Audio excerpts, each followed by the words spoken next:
Alright, this is 9.2, labor and wages. So, in demand for labor, the demand for labor will change based on what product is made. So, basically, if you're making a car, it requires a lot more labor than it would to make like a chair. So, therefore, the demand for labor for a car will be higher on a chart. So, labor is called the derived demand, a type of demand that is set by the demand for another good or service. That is one of your vocabulary words. So there you go. And then workers are usually paid according to the value of what they produce. So a great example of this is like a chair, or not a chair, but like a watch. So if a worker makes a basic watch like the one I have on right now, compared to like a Rolex, they'll get paid more for the Rolex because it will be a better product. So, and then supply for labor. The supply for labor comes from when people are willing to work for wages. So on page 229, there are two graphs. This one is for the demand of labor. So if the price of labor wages is high, the demand is low. So right here you have the, like, I think it says wage hours, like 16, and then the wage they make, or the labor. So 16 is at 160, but the lower the wage cost, the more people are willing to work. And then the higher the wage, the lower the quality of labor supplied. So this is the chart for labor. That's the chart for demand on figure 9.7.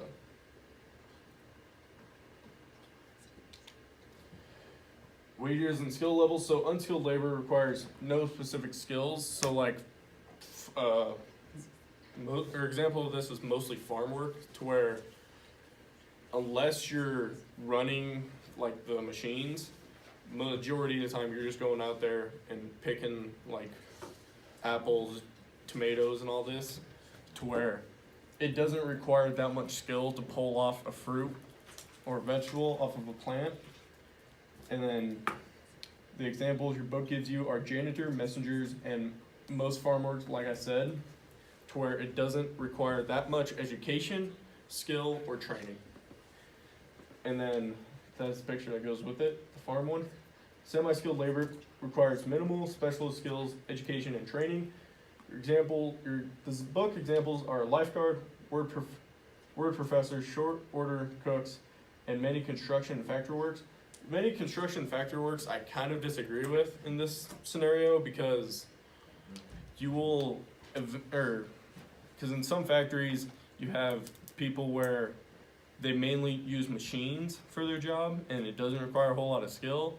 But then you have other factories where mainly the people are doing the majority of the work and the machines are just there to make it look better and nicer. So the semi-skilled labor with construction and factory work, I kind of disagree with that, but I also kind of see where they're heading. So like a great example of this is welding, to where welding, depending if you want a really good weld, it requires skill, practice, and all this stuff. Otherwise, you're not going to have a good product, to where if you're making a table, like the one Skylar's at right now, to where if you were to place something on it and the welds break, then it's kind of not really the skilled, it's kind of the factory's fault for not having skilled workers. While if you make a good table and it can hold like something that's like 500 pounds and the welds don't break, then that's skilled labor. So factory and construction can either be skilled or semi-skilled. It depends on what the factory is, I would say, and construction. So skilled labor, require specialist skills, training, and complicated equipment. Plumbers, firefighters, chefs, and carpenters. To where, like, plumbers, they have all their fancy tools. They have their belts that like weigh or like 20-some pounds with all their stuff. They are specially required, or not specially required, they're specially trained and skilled in that stuff, to where if you wanted to do it as good as they did, you would have to go training and school and all this stuff. Chefs, kind of disagree with that one. Firefighters, that does require skill and all that. Professional labor demands advanced skills and education, meaning where you have to go to like 4 years of college. You have to get you have to get all this other stuff to be that. Examples: teachers, bankers, doctors, actors. I don't agree with that. And professional athletes and computer programmers. Computer programmers, that's a great example of it, because someone can't just make a video game or computer program just by willy-nilly making it really good. Teachers, they go to school for, how long did you go to school, plumber? 4 years, so, yeah. And then bankers, obviously, they go to a lot of schools. Doctors, especially, because you don't want a doctor that's like, when you go to the doctors and they performed 3 surgeries and they come up to you and go, well, let's see what happens. You want to like have that doctor be educated, be trained, and actually have the skills to do your surgery. Wage discriminations. Wage should end up at the equilibrium price for the particular job. So that is basically saying a white man should be paid the same as a black man. The black man should be paid as a white man, to where there shouldn't be any like there shouldn't be any like space in between it. It should be the equal pay. And then some people are paid less because of the social class. Example of this is early 90s, where black people were getting paid less than white people, and they would do more work but yet get paid less. In 1960s, Congress passed the several anti-discrimination laws, gender and race, to where the Equal Pay Act, men and women that work the same job for the same hours for the same company should get paid the same. Is that the case? Now today, it depends on the company, but majority of the time it's not. But they should, based on the Equal Pay Act of 1963, it should be that. Civil Rights Act requires that people get paid the same based on race, sex, religion, and nationality. To where if I'm a Christian and someone's, let's say, Muslim, we should be paid the same, no matter what. And basically that's what that rights did. And it established the Equal Employment Opportunity Commission, to where if you ever do have a problem where you are not being paid the same, if you do want to complain to it, you do go to these people. Or not complain about it, but like report it and say that like this is wrong. Pay level for women. Pay level for women is lower than men. Why? And let's have a class discussion.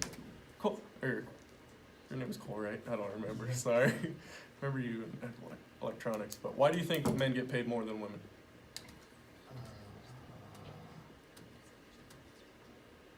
I'm not sure. You're not sure? Abby, why do you think men get paid more than women? Maybe because most of the time men are in harder work, like construction. I know my brother works in construction, he finished everything. But like, I'm not saying that. I'm saying like 2 people work at an office and work the same job. Why do women get paid less? Discrimination. I don't know what the answer is. Hyman? Because like throughout like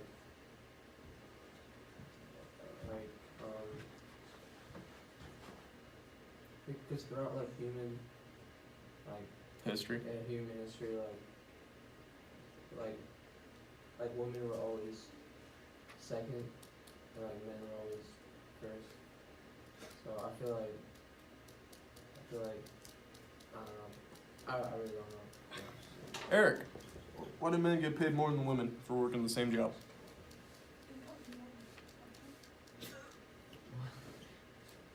Pay attention. Leave, like if they're pregnant, they don't get, you know. Okay. Carson? Why do men get paid more than women, in your opinion? Why? Yes. Like flat out discrimination. I think a lot of men look at women like they're less, and so then they're not gonna pay them as much Okay. for doing the same job, same work. Jaylee? I don't know. I feel like it's. Never mind. I don't want to state my opinion. No? Voice your opinion. No. Yes. I feel like it's not that different, honestly. But Because based on this right here, is that they should be paid the same, yeah. but it's not. Jaylee, your mom works in the medical field, do you think she makes just as much as her? Absolutely, okay. I'd say that output in certain industries, we're talking a little That's what I was gonna construction. say, depends what you're working at. Yeah, because It's it's not. tough, cause if you base, like you should, a job based on output or production, right?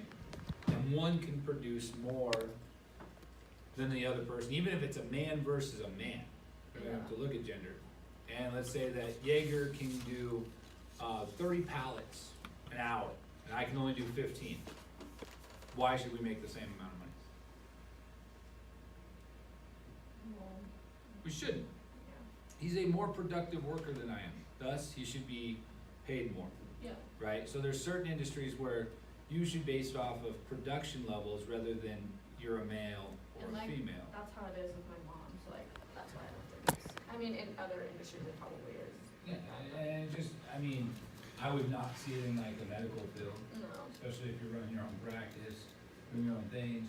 Well, it is. Business world, there was a study conducted out of Harvard, Business School, and it said just out of Harvard Business School, they were making the same, between 100 and 150,000. 5 short years later, women were making around the 200 to 225,000 range, and men were making between the 450 to 500,000 range. After 5 years in the business world, there shows a gap. Yeah. That's a gap, alright? Other people, and I don't understand why that one exists. I think that the movement up in corporate world, is male dominated, although many females are starting to be more prominent, which is good, absolutely, should be equal, okay? There are also certain other factors that you don't take into account, such as if you go on, maternity leave, okay, so let's say you have a child within that year. Again, there's a lot of children that are born, right, in the US, so mothers have to miss work, things like that might happen. Thus, it could adjust the, pay levels a little bit, so if Jaylee had to take off in the future from work, because of whatever, maybe you have to take off longer if you have a C-section, those types of things, so you don't know exactly how long you'll be out for, especially with what job. If you're in a job that lifts things, and you're not supposed to lift things for the next 5 weeks, you can't do your job, so thus you don't get paid for that time, right? You do have maternity leave by law for a certain amount of time, okay? So, I mean, there's other little adjustments that go into the factor. I'm hoping that the gap continues to lessen and lessen, as it has over the past, since your Equal Pay Act, and since like mid-90s, it was still pretty prominent, 75 cents to the dollar. I think it's at like 91 cents to the dollar now, something along those lines. So, again, there's a lot of different factors, though. Alright. And I want you guys to have a discussion with that too. And then the payment gap, or your book says the payment gap is mainly meant for is the result of three factors, and women's work to where women, or it said like throughout history, women, like up until like 90s, really didn't really have a specific job until like World War II. They're mainly just, you were the housewife and you didn't do a whole lot else, for majority of women, and that's mainly what they were getting at until like World War II, when they finally realized that, okay, these women can work with like factories and do the same job as men. So that's number one, human capital.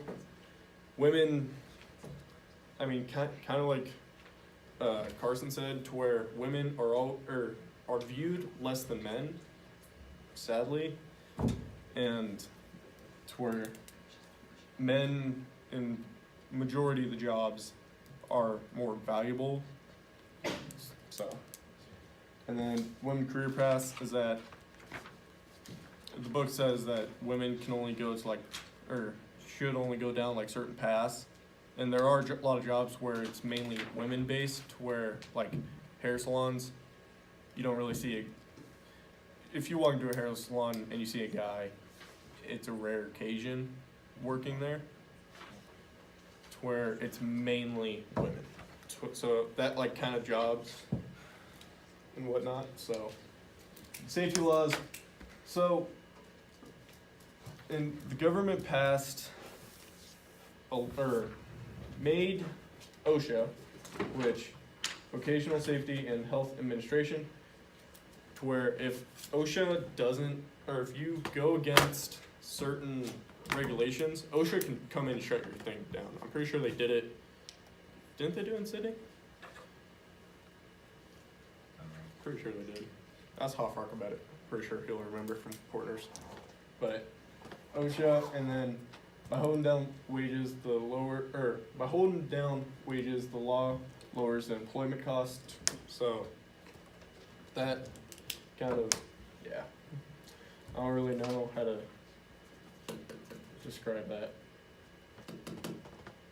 But yeah. And then remember what this stands for, because that will be on the quiz. Employment response to wages. So employers may replace workers with machines. Example of this is in factories, to where like making a vehicle, to where instead of having 20 guys do one job, they can have like 5 guys and like a machine do the job in like half the time and like half the payment, to where the men will still get paid the same, but they don't have to, they'll have more or extra money rather than having to pay 15 extra workers. Furniture company is the example your book gives, to where instead of having, like back then, you had to sew the table or chairs we have now, you had to sew the things onto the wood or whatever thing it was on. You had to sew the material. Now a machine just does that in like half the time, if not less, a quarter of the time. Countries where labor is cheap, furniture is handmade. So like Africa, no, I want to say Africa, but that would be a good example. But pretty much like countries where they don't have a whole bunch of technology, they will often handmade their furniture, so it'll take longer, it will require more labor, compared to countries like the United States, where we just have a machine that does all the work, and we can mass produce multiple furnitures. Unions, when workers are not happy with wages, they will either get a higher paying job or change careers. So, example of this is in, I guess, welding, because I'm more familiar with that. If you go into like deep sea water welding, to where you have to weld a pipe in the ocean, you will be paid a lot, but if you don't like it, people will either get a new job, like either welding on bridges to where they're a lot safer, and they don't have, and they'll actually hopefully get paid the money that they're working for, or they just might change. Like you can be an underwater welder and then decide I don't want to do this anymore and go to be an automotive mechanic. So workers might also join labor unions or join/make labor unions. A lot of these were in like the 90s. You don't really see a whole lot nowadays because with all the regulations and laws. One key goal is to get increased wages for its members. Unions allow workers to negate wage levels as a group, to where if one person, like a great example of this is if one person complains that they should get a higher wage, then the company's not really going to listen. But if that one person gets his buddy and then his buddy gets his buddy, and then eventually you have your entire workforce demanding more labor, you either have two options, which is one, fire them all, which is a bad idea, or increase the wage. So unions continued. Some economics argued that unions suppress the wage of non-union workers, to where there's like 4 examples of this. Unions press employees to raise their members' wages, to where if you're not in the labor union, you kind of don't really get the wage level raised.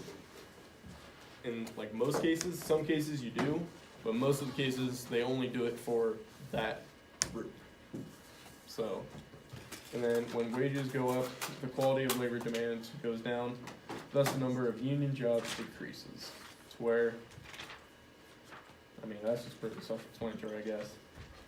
As union jobs are cut, more workers are forced to seek non-union jobs, and then an increase in supply of non-union workers caused the wage rate of non-union jobs to fall. So, that's all I have.